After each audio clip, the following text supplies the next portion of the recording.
दोस्तों खबरें बहुत सारी हैं, लेकिन शुरुआत हूतीज से करेंगे। हूतीज ने अभी अभी लाल सागर के अंदर 2 और जहाजों की पुंगी बजाई है। हूतीज ने टारगेट करके दोनों जहाजों पर अटैक किया है। कौन से जहाज हैं, कितना नुकसान हुआ है, अभी पूरी खबर सामने नहीं आई है। लेकिन अमेरिका जहां एक तरफ यमन के ऊपर हमले कर रहा है, हमले करके हूतीज को डराना चाहता है, लेकिन हमलों के फौरन बाद हूतीज की तरफ से जो हमले किए जाते हैं वो और खतरनाक होते हैं। हूतीज ने अभी 1 घंटे के अंदर अंदर एक के बाद एक 2 जहाजों को निशाना बनाया है। तो लाल सागर के अंदर हूतीज की कार्रवाई लगातार बढ़ती जा रही है। फिलहाल कौन कौन से और किसके जहाजों पर अटैक हुआ है, इसकी जानकारी आपको सुबह को आराम से मिल जाएगी। बड़ी खबर आ रही है कि कतर ने यूरोपीय देशों की नेचुरल गैस की सप्लाई पूरी तरह से बंद कर दी है। यह सप्लाई इसलिए बंद नहीं की है कि यूरोपीय देश फिलिस्तीन का साथ नहीं दे रहे हैं या यूरोपीय देश मिलकर यमन के ऊपर हमले कर रहे हैं, बल्कि यमन के हमलों के डर से सप्लाई बंद की है।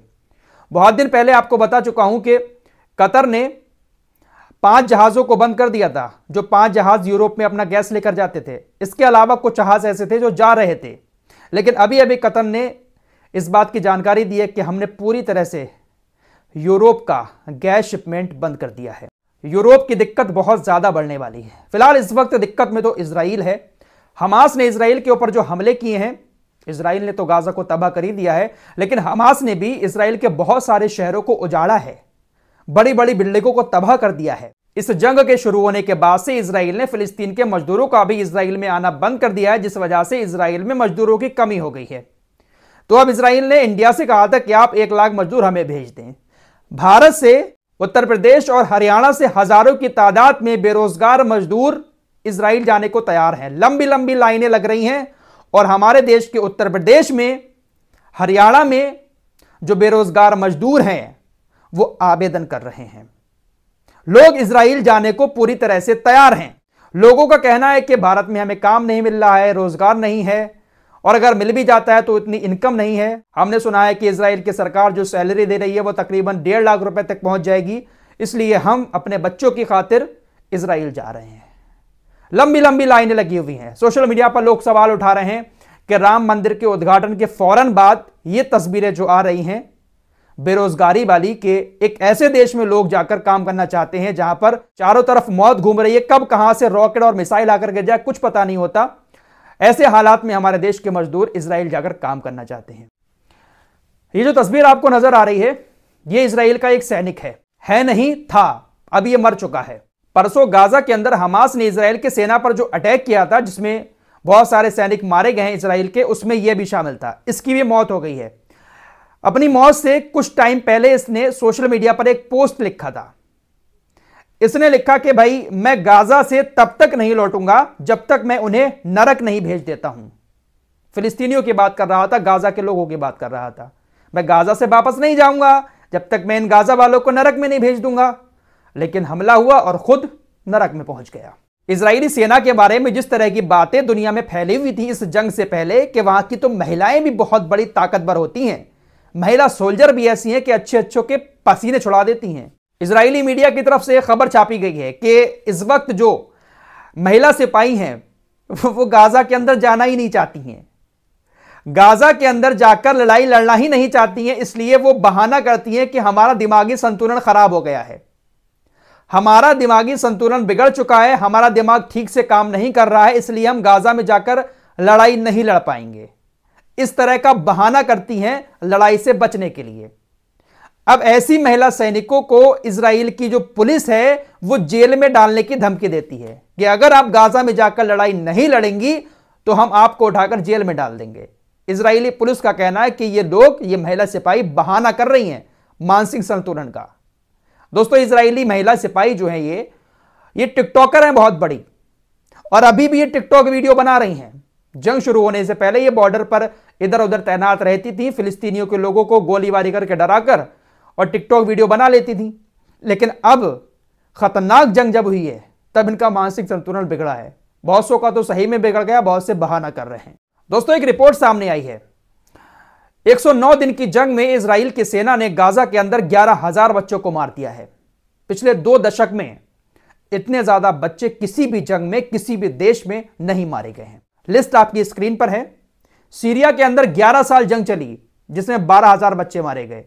इराक के अंदर 14 साल जंग चली जिसमें 3100 बच्चे मारे गए।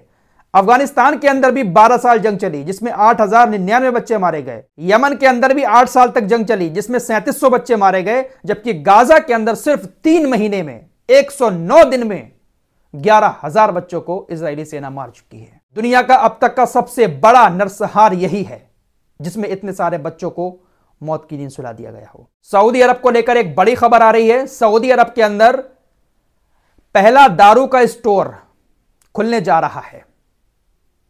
बहुत सारी मीडिया रिपोर्ट सामने आई हैं कि सऊदी अरब की सरकार राजधानी रियाद के अंदर एक शराब का स्टोर खोलने जा रही है और यह सऊदी अरब का पहला शराब का स्टोर होगा। और यह किसके लिए खुल रहा है, जरा यह भी सुनिएगा। दुनिया भर के जो नॉन मुस्लिम नेता, राजनयिक, डिप्लोमेट्स जिनको कहते हैं, वो सऊदी अरब के अंदर जब जाते हैं तो उनके लिए सऊदी अरब की सरकार यह शराब की दुकान सऊदी अरब के अंदर खोल रही है। मिसाल के तौर पर जैसे एंटनी ब्लिंकन आया था, उसको भी शराब चाहिए होगी, तो शराब थी नहीं वहां पर, एग्जाम्पल के तौर पर बता रहा हूं। तो ऐसे ही लोगों के लिए सऊदी अरब की राजधानी रियाद के अंदर शराब का पहला स्टोर खुलने जा रहा है। बहुत कुछ देखने को मिलेगा आगे आगे सऊदी अरब के अंदर। फिलहाल एक बड़ी खबर यह आ रही है सऊदी अरब को लेकर कि एक बहुत पुरानी गुफा मिली है सऊदी अरब के अंदर। मदीना शरीफ के अंदर जो खैबर का इलाका है, उस खैबर के इलाके में तकरीबन 5 किलोमीटर लंबी एक सुरंग को वैज्ञानिकों ने खोज कर निकाला है। सऊदी अरब के अंदर जो वैज्ञानिक हैं वो बहुत सारी पुरानी चीजों की खोज करने में लगे रहते हैं। रिपोर्ट्स के मुताबिक वैज्ञानिक भी इस पुरानी सुरंग को देखकर हैरान रह गए हैं। वैज्ञानिकों का कहना है कि यह अब की नहीं है, यह हजारों साल पुरानी सुरंग है। इसको खोज कर निकाला है। 5 किलोमीटर इसकी लंबाई है। इसकी दीवारें देखने के बाद पता चलता है कि यह बहुत पुरानी सुरंग है। अब इससे सऊदी अरब को बहुत बड़ा फायदा होने वाला है। यह जो सुरंग खोज कर निकाली गई है, इस सुरंग को अब सऊदी अरब टूरिस्ट प्लेस बनाएगा और इस सुरंग से सऊदी अरब एक मोटी कमाई भी करेगा। सऊदी अरब इसीलिए अपने देश के अंदर बहुत सारी टीमों को रिसर्च पर लगाए हुए है। पुरानी चीजों को वो लोग खोज कर निकालते हैं और उसको सऊदी अरब टूरिस्ट प्लेस बना देता है। आइए थोड़ी सी बात ओआईसी की भी कर लेते हैं। लास्ट रिपोर्ट में आपको अपडेट दे चुका हूं कि राम मंदिर का जो निर्माण हुआ है, यहां पर उद्घाटन हुआ है, इसको लेकर ओआईसी ने एक स्टेटमेंट जारी करते हुए निंदा की है। निंदा, और इस निंदा को लेकर हमारे देश का मीडिया कैसी कैसी खबरें चला रहा है कि राम मंदिर का उधर निर्माण हुआ, इधर सत्तावन इस्लामिक देश पागल हो गए। राम मंदिर का उद्घाटन हुआ, सत्तावन इस्लामिक देश भड़क गए। राम मंदिर का उद्घाटन हुआ, सत्तावन इस्लामिक देशों को मिर्ची लग गई।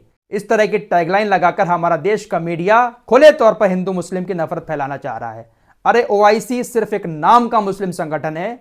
ओआईसी की रत्ती भर भी औकात नहीं है दुनिया के अंदर। ये वो निकम्मा और नाकाम संगठन है जो सिर्फ और सिर्फ बकबक करके अपना स्टेटमेंट जारी कर देता है और उसका असर जो है दूसरे देशों के अंदर मुसलमानों के ऊपर पड़ता है। 57 इस्लामिक देशों का नाम लेकर हमारा मीडिया खबरें चला रहा है कि भड़क चुके हैं वो लोग राम मंदिर के बनने से। अरे खाक भड़के हैं 57 इस्लामिक देश, उनको किसी से कोई फर्क नहीं पड़ता है। चाहे मंदिर बने, चाहे मस्जिद बने, चाहे मस्जिद टूटे, चाहे मंदिर बने, इन 57 इस्लामिक देशों के संगठन ओआईसी की दुनिया में रत्ती भर भी औकात नहीं है। थूकता हूं मैं ऐसे संगठन पर। भारत के मुसलमानों के मामले पर ओआईसी निंदा ना ही करे तो ज्यादा बेहतर होगा भारत के मुसलमानों के लिए। फिलहाल इस रिपोर्ट में इतना ही। मिलते हैं कुछ और नई वीडियो के साथ, तब तक के लिए अपना ख्याल रखिए।